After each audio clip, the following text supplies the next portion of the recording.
मतलब है आपका सोल, ठीक है, स्टडी ऑफ सोल। जब ये किसका मतलब है, साइकोलॉजी का, स्टडी ऑफ सोल।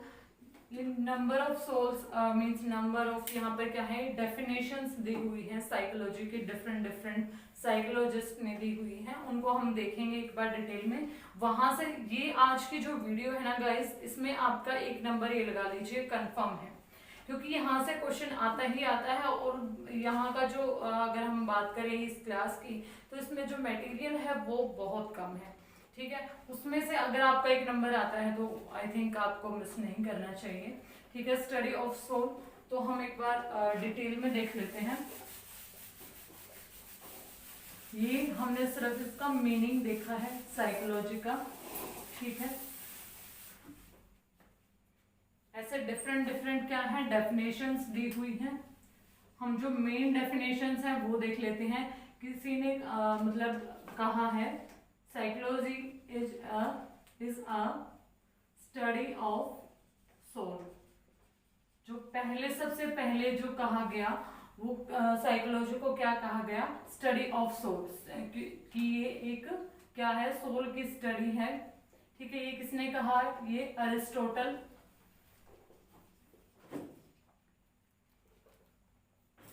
अरिस्टोटल और डेकार्टे, आप हिंदी में भी लिख सकते हो, ठीक है। इन्होंने ये क्या कहा था, ये साइकोलॉजी क्या है, स्टडी ऑफ सोल है। सेकंड की हम बात करें, देखो जब से लेकर और अब तक जो क्या फॉलो किया जा रहा है मैं आपको वो बताने वाली हूँ, ठीक है। Study of soul, study of soul के बाद आता है स्टडी ऑफ माइंड, ठीक है। ये फेल हो गया, ठीक है, जो अरिस्टोटल ने दिया था ये फेल हो गया। यहाँ पर क्या कहा गया, स्टडी ऑफ सोल क्या है, इसको हम अच्छे से एक्सप्लेन नहीं कर सकते कि मतलब आई थिंक सोल को हम जैसे आत्मा बोलते हैं, तो आत्मा को क्या, इसकी क्या स्टडी, आत्मा की कोई स्टडी नहीं होती, क्योंकि ये इनविजिबल है। तो इसको क्या कर दिया गया, नकारा गया, और यहाँ पर इसका बहुत ज्यादा क्रिटिसिज्म हुआ। और फिर आई हमारी क्या है, स्टडी ऑफ माइंड, इसको कहा गया स्टडी ऑफ माइंड। ये किसने कहा, कहा पोम्प्लोजी,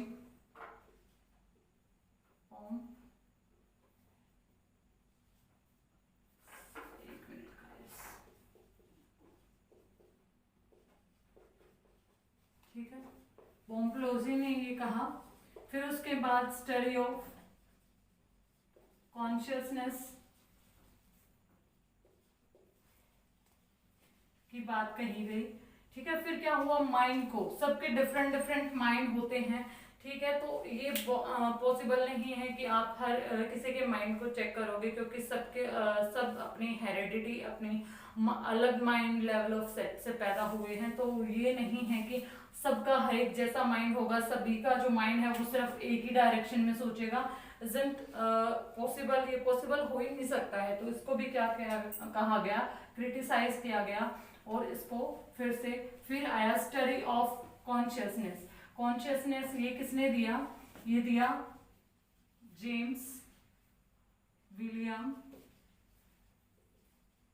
और विलियम वोंट ने, ठीक है।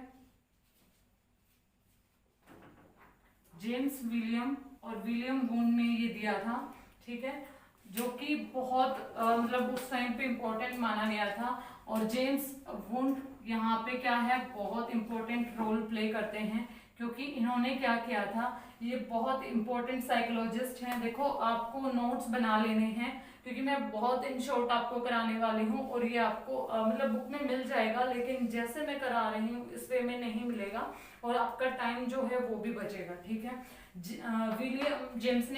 विलियम वोंट ने क्या कहा था यहाँ पर, इनके जो काम थे, इन्होंने क्या, एक तो इनको कहा जाता है, एक मिनट गाइस मैं आपको थोड़ा सा रफ कर देती हूँ यहाँ पे, मैं यहाँ लिख देती हूँ क्योंकि आप वो नोट डाउन कर लेना, ठीक है। विलियम वोंट के अगर बारे में हम बात करें तो इनको real father of psychology, real father of psychology किसे कहा जाता है, विलियम वोंट को कहा जाता है। ठीक है, ये आप नोट डाउन कर सकते हो। और वैसे फादर ऑफ साइकोलॉजी की बात आ जाए, फादर ऑफ साइकोलॉजी की अगर बात आए तो वो हम किसको लेंगे, अरिस्टोटल को लेंगे। क्योंकि देखो, एक मिनट में आपको बता देती हूँ, क्योंकि अरिस्टोटल ने क्या कहा था, यहाँ पे सबसे पहले जो स्टडी ऑफ सोल दिया था वो किसने दिया था, अरिस्टोटल ने दिया था। चाहे जो भी हो, इनको भले ही क्रिटिसाइज किया हो, लेकिन यहाँ पर हम फादर ऑफ साइकोलॉजी इन्हीं को मानेंगे, अरिस्टो को मानेंगे। ठीक है, अगर आपके पास आए question real father of psychology की बात आए तो आप आंसर करोगे विलियम वोंट को। ठीक है, तो विलियम वोंट को इम्पोर्टेंट क्यों माना जाता है, क्योंकि इन्होंने फर्स्ट टाइम क्या है लिप्जिंग शहर में क्या किया था, एक लेबोरेटरी इन्होंने इन्वेंट करी थी। और उस लेबोरेटरी में क्या किया जाता था, मैं रफ कर देती हूँ, आप इसको नोट डाउन कर लीजिएगा। ठीक है, इस लेबोरेटरी में क्या किया गया था, यहाँ पर जो एक्चुअल प्रैक्टिस की जाती थी, जैसे हम साइकोलॉजी पे क्या करते हैं, एक्सपेरिमेंट्स किए जाते हैं लेबोरेटरी में। तो इन्होंने फर्स्ट साइकोलॉजी की जो लेबोरेटरी इन्होंने ओपन की थी वो लिप्जिंग शहर में की थी। और वो किसने की थी, विलियम वोंट ने की थी। ओके, अगर हम इंडिया की बात करें, इंडिया में पहली बार जब एस जी गुप्ता से कुछ ऐसे कुछ है, मुझे अभी थोड़ा ध्यान नहीं है। ठीक है, एस के या पता नहीं एस जी ऐसे कुछ गुप्ता से है, जिन्होंने 1916 के करीब क्या था, कोलकाता में। ठीक है, कोलकाता में क्या किया था, पहले अपनी लेबोरेटरी ओपन की थी। इंडिया में अगर हम बात करें, अगर हम लिप्जिंग विलियम वोंट के टाइम पर का हम लिप्जिंग शहर में 1879 में। ठीक है, किसने, विलियम वोंट ने। ठीक है, आपको ये याद रहेगा, बहुत इंपॉर्टेंट है, यहाँ से क्वेश्चन ही यही पूछा जाता है।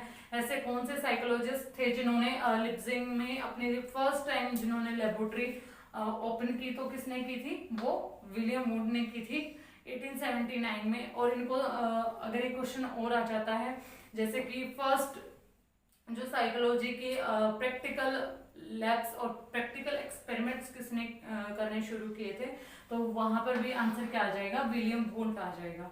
ओके, अब हम देखते हैं नेक्स्ट। अगर देखो रियल फादर आ जाए तब भी हम क्या करेंगे, विलियम वुड को लेंगे। अगर बात आ जाए आपके प्रैक्टिकल जो साइकोलॉजिस्ट कौन थे, तब भी हम विलियम वुड लेंगे। और हम अगर वैसे बात करें कि आपके फादर ऑफ साइकोलॉजी कौन है, वो हमारे अरिस्टोटल हैं। अगर आपके मॉडर्न साइकोलॉजी के, ठीक है, क्या आ जाए, फादर ऑफ मॉडर्न साइकोलॉजी, तो हम क्या लेंगे, विलियम जेम्स को लेंगे। ठीक है, विलियम जेम्स को हम क्या लेंगे, फादर ऑफ मॉडर्न साइकोलॉजी को हम क्या कहेंगे, विलियम जेम्स से रिलेटेड। ठीक है, अब हमने इसमें देख लिया। अब हम फोर्थ में आते हैं। पहले हमने क्या किया, सोल, एक बार रिवाइज करा देती हूँ। पहले हमने सोल का किया, सोल के बाद माइंड आया। ठीक है, माइंड को भी क्रिटिसाइज किया। फिर कॉन्शियसनेस आया। ठीक है, कॉन्शियसनेस के बाद आपका जो फोर्थ वन है उसको हम, fourth one is study of behaviourism. यहाँ पे बिहेवियर के बारे में बात की गई है कि हम जो स्टडी क्या है, बिहेवियर की स्टडी करके हम क्या कर सकते हैं, साइकोलॉजी के बारे में जानकारी ले सकते हैं। ये किसने दिया था, ये दिया था स्किनर। ठीक है, विलियम वॉटसन। ठीक है, स्किनर, विलियम वॉटसन और यहाँ पे थॉर्नडाइक। तो डिफरेंट साइकोलॉजिस्ट थे जिन्होंने ये क्या किया, ये मतलब साइकोलॉजी दी थी। स्टडी ऑफ बिहेवियरिज्म की अगर हम बात करें तो डिटेल में इसमें क्या था कि ये जो पहले से लेकर जितने भी अभी तक जितनी साइकोलॉजी की स्टडीज आई हैं, उनको सबको छोड़कर अभी तक जिसे हम मानते हैं वो क्या है, स्टडी ऑफ बिहेवियरिज्म, और इसको ही वैलिड माना जा रहा है अभी तक। ठीक है, इसमें अगर हम बात करें, एक बार रफ कर देती हूँ मैं। ठीक है। अगर बात आए स्टडी ऑफ बिहेवियरिज्म में आएंगे जो विलियम वॉटसन आएंगे, ठीक है। अगर बात की जाए यहाँ पर कि किसने स्टडी ऑफ बिहेवियरिज्म की हमने बात की है, तो हम इसमें ये देखेंगे कि जो साइकोलॉजी को मतलब एजुकेशन से जोड़ने की बात किसने कही, वो हम देखेंगे, ठीक है। जैसे देखो मतलब साइकोलॉजी डिफरेंट साइकोलॉजी, लेकिन सबसे पहले ये बात किसने कही थी कि एजुकेशन से साइकोलॉजी को जोड़ा जाना चाहिए, वो किसने कहा था? रूसो ने कहा था। तो बहुत इंपॉर्टेंट क्वेश्चन है, आप लिख लीजिएगा। रूसो ने ये बात कही थी कि इसके साथ जोड़ा जाना चाहिए। और हम क्या बात करते हैं, अगर देखो स्टडी ऑफ बिहेवियर की बात आए तो हम क्या लेंगे? वॉटसन को लेंगे। अगर यहाँ पर बात आए फंडामेंटल